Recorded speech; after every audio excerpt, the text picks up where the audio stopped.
in the years since it's been released, Balatro has gone from independent up-and-comer to subcultural sensation. Even with a sizable amount of steam gained before it was released, I don't think anyone predicted the level of popularity this unassuming title would achieve. That forward momentum translated into one of the most recognizable indie smash hits of recent memory. Much of that broader success has to be attributed to how it mixes its randomized elements with poker fundamentals in an approachable yet impressive way.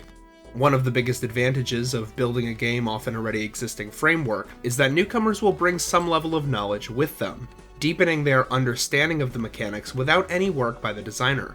Poker has sunk deep into pop culture, meaning that even people with only a passing awareness of its rules will still have a basic understanding of what to expect.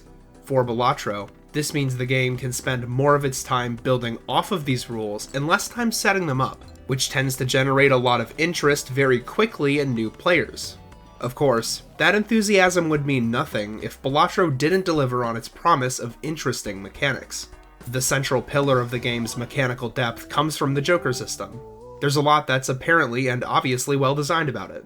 The meager maximum of concurrent Jokers makes giving up a benefit an essential part of building an effective strategy, incentivizing both specialization and solid prediction of expected value. The lack of any storage for currently unused Jokers crystallizes and complicates the handling of them around the immediate future, keeping inventory management tight and decision-making weighty and impactful. 150 total Jokers is both large enough that each run ends up meaningfully different, while also small enough that acquiring certain effects can be predicted ahead of time by competent players.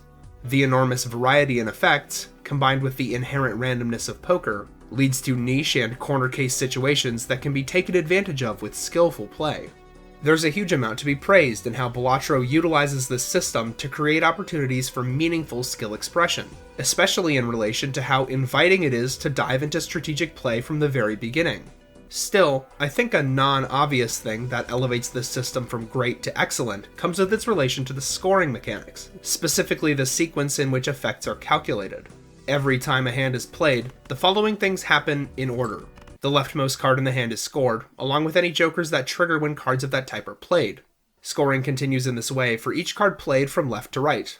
Card effects that happen from the hand are then scored from left to right. Then finally, relevant Jokers up top trigger from left to right. It's easy to overlook just how important this is to building a player's understanding and mastery of the mechanics. Having the rules able to be so thoroughly understood due to their consistency means that, in combination with the specificity found in many Joker descriptions, a player is free to strategize and plan without any worry of something unexpected happening. Because this always happens in this consistent order, it opens the door to many opportunities for strategic play and careful point counting, where misordering the cards in your hand, or the cards you play, or the Jokers up top could spell disaster for the run. Balatro's stake difficulty system really outshines many other similar effects from other games. A simple way of increasing challenge would have been to scale the required points for each blind faster as a player increases the difficulty. This is the route taken with 2 of the levels, but not with all 7. Doing so would have made the challenge harder each time, but not in a way that emphasizes player skill. Theoretically, forcing the player to be more efficient with their scoring also enhances the skill ceiling by requiring a greater understanding of which cards should be played and discarded. But in practice, luck would be far more relevant when determining if a run will result in a win. Instead of merely increasing point requirements for each farther difficulty, Balatro often adds increasingly negative gameplay rules as the difficulty is ramped up. At the max level, you have to contend with no reward money from small blinds, 1 less discard to work with, and 3 possible variations Jokers can take that decrease their effectiveness. These are all changes that emphasize strategic decision-making. One of the biggest effects of adding difficulty like this is that it increases the punishment if you make a wrong decision. While the actual challenge of each stake does increase as you move up, factors like the Joker variants tend to make incorrect decisions more punishing instead, meaning the player has to weigh their options carefully if they want to last any amount of time on harder difficulties. Instead of hoping you see the cards and Jokers needed to overcome the increased difficulty, you have to manage even more variables when making decisions, increasing the focus on skillful play. It's particularly hard to increase difficulty fairly in a game with so many luck-based factors, because that only tends to highlight how luck can destroy the skillful elements present. Overall, Balatro does a good job fitting a challenging experience into such a random base, doing so in ways that other developers can look to for inspiration or guidance. Another way Balatro excels in this regard is in its implementation of boss blinds. The effects attached to them increase the strategic depth, but they can also really screw a player over if they happen to interfere with the crux of a player's strategy. However, because the player can see what the effect will be a couple blinds in advance, the mechanic is also very fair. If the boss blind's effect was hidden from the player before the encounter, it would be possible to build up a strategy that is completely countered by the new stipulation and lose. In this situation, it's much less the player's fault that this has happened, which could prevent people from learning and growing from their failure. Being able to see what will happen 2 blinds in advance means that the player will have some amount of time to make changes to their game plan, but it's also good that this period isn't too long. If the player could see these things coming from a long ways away, say from the start of the game, it would be possible to find a strategy that would take them through to the end, or at least a very large distance. The time the player has isn't small enough to force them into a completely general, unspecialized strategy, but isn't large enough that the best option becomes finding the most efficient specific strategy. This means the player will have to balance building towards their game plan and using less specialized tools to succeed and survive in the meantime, a fantastic balance that provides engagement in both the early and late game. Early game challenge is another area where Balatro's system incentivizes technical play. Because of the interest system, players are encouraged to buy only as many benefits as they need to survive and save the rest of their cash to build up. The extra dollar awarded for each unplayed hand also rewards players for discarding towards larger value hands that can win in one go, which can be inherently risky to try for. These things mean, in the early game, a player is incentivized to cut it extremely close with the amount of points they collect, playing risky and greedily to gain an advantage for later rounds. Even if a player isn't struggling with the challenge provided, they still have an incentive for tight play, which means Balatro isn't a game that can be autopiloted if you want to play it to the fullest.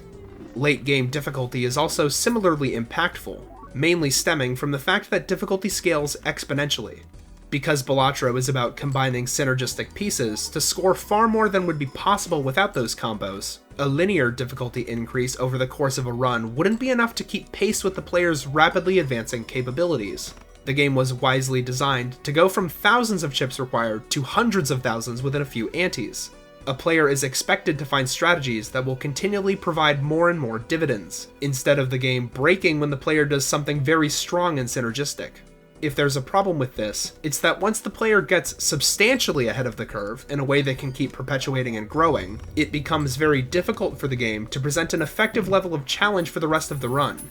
With the all-or-nothing way the game presents its threats, a player will either overcome it or lose the run, meaning the game can't fall back on a damage mitigation strategy to provide interesting decision-making when the player's capabilities become extreme. The interest and extra money a player gets from playing fewer hands can compound this, with players that are doing well given more advantages for them to continue succeeding. In that way, you could say the difficulty isn't adaptable enough when the player manages to become far more powerful than expected. But there's some amount of enjoyment to be had in this regardless. Defeating a blind with a hand that enormously overkills the score requirement is satisfying in its own right. It's a feeling that your plan has come together, that you've pulled off something special due to the decisions you've made and the strategy you've concocted. Finally, post-game decision-making is also well considered due to several smart design choices. Continuing a winning run into an endless mode is a pretty common design decision in these sorts of games, and for good reason. If a player handily wins their run without much resistance, it can be great for their sense of accomplishment to let them continue until they finally feel that struggle and eventual defeat. Getting to execute on a cool build where the pieces came together just right can be slightly less engaging when that victory trivializes the rest of the game, and this works to solve that in a non-intrusive way, as well as being a great challenge in and of itself. However, Balatro's systems go further to enhance this experience. The exponentially increasing score requirements for blinds are true of the endless mode as well, to an absurd degree. Within a few antes of defeating the final boss, the score requirements for defeating the blind at hand scale to the billions and beyond, significantly diminishing the distance a player can continue in the postgame from what you might expect. The most important effect of this is that it substantially decreases the amount of time a player will spend in each endless run. It makes the experience as a whole more akin to a victory lap than an extension of the run, which prevents players from spending an excess amount of time pursuing endless. As an added benefit, it makes the times you are actually able to make it a reasonable distance into endless more memorable, highlighting these moments as great achievements of strategy building and execution. Much has been said about Balatro's visual and aural presentation, but it wouldn't hurt for me to add more on that pile. An element I think tends to get overlooked in all game discussion, not just for Balatro, are sound effects. Each action here is accompanied by a very simple sound. Nothing is overly energetic, and it's all very straightforward, adding to a relaxing and down-tempo atmosphere. Some of the standouts are the sounds used for scoring and points counting. Chips make a clink noise when added to your multiplier, which can be intrinsically satisfying as it is analogous to the sound of an actual bag of metal coins. Even better is the malt sound effect. I'd go as far as to say that, in my mind, the malt sound effect is in the running for one of the most satisfying game sound effects I've ever heard. There are a lot of things that add to its effectiveness. One is the tone of the sound effect itself. The pitch of the notes gets higher with each successive malt scored, which is indicative of how large your score is becoming, and also falls into a nice rhythm with increasing speed. When the score gets exceptionally high, a burning sound gets louder and louder in the background as well, adding to the satisfaction. It's very well considered overall, and it was a good idea to give this sort of focus to the malt because it has an outsized effect on scoring as compared to chips. The music is also good, even considering the same song plays for the entirety of runtime. It's composed of synthetic instruments with a tendency for distortion, which lends it somewhat of a slick and retro-futuristic sound. While this might sound like a bit of a clash in tone for a poker game, the visual elements support this style.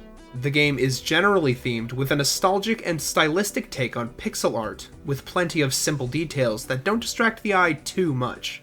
It's a mishmash of a bunch of takes and interpretations on all sorts of concepts, all wrapped up with an 80s themed visual flair and CRT lines that scream a time gone by's take on the future. Considering all this, the distorted synths make for a great fit, complementing that retro-futuristic idea in a way that makes the game easy on the eyes. Returning to the music, dynamic elements are revealed when moving between different areas of the game. In the menus and blind select screen, the music has an open quality, but when moving into a boss blind, it becomes a bit more muted and subdued, which is reflective of the more thoughtful and tactical experience of engaging with a boss blind. The shop is also similarly low in energy for much of the same reasons. When selecting from a card pack, the music gains a sort of mystery atmosphere, indicative of the random element the pack represents. All of this can help to inject the music with a bit of variety, which is a welcome thing considering that this is the only track in the game. It's a good song, don't get me wrong, but hearing it on loop every time you play can become a bit tiresome. Maybe that wouldn't be the case if there were a couple more thrown in, and every run shuffled randomly between the three. Assuming the other two were also dynamic, this would be a great way to diversify the game's soundtrack and avoid player fatigue from hearing the same song on repeat. Of course, maybe that would be foolish to attempt. There's no guarantee that any additional song would be as good as this one, so any new tracks added that didn't live up to the standard set would actually decrease the quality of the soundtrack overall. Considering we seem to have struck diamond with a song this excellent, any additional mining might be a waste of time. Considering how popular Balatro has become since its first demo in summer 2023, I'd expect most everything has been said about it at one time or another. However, in my assessment, I found it to be challenging, inviting, complex, and engrossing. It's the devastatingly effective combo of being easy enough to understand that anyone can get it, while also being as deep as the ocean. Balatro is a great game, one that I believe will stand the test of time and become something to be fondly remembered as a pillar of this genre. Instant classics like this are hard to come by, and ones that provide a truly fresh twist on an old concept doubly so. Poker variants aren't something that I would call original, but Balatro's execution of its ideas leaves little room for accusation of stale or uninspired design. It's a game of both new ideas and refinements of old ones, but it's also good on its own terms. If you haven't played it yet, you've stood against the full force of the gaming community's might and haven't caved, so I doubt anything I say now could convince you. However, I'd be doing it a disservice if I did anything other than call it what it is, an experience I would highly recommend.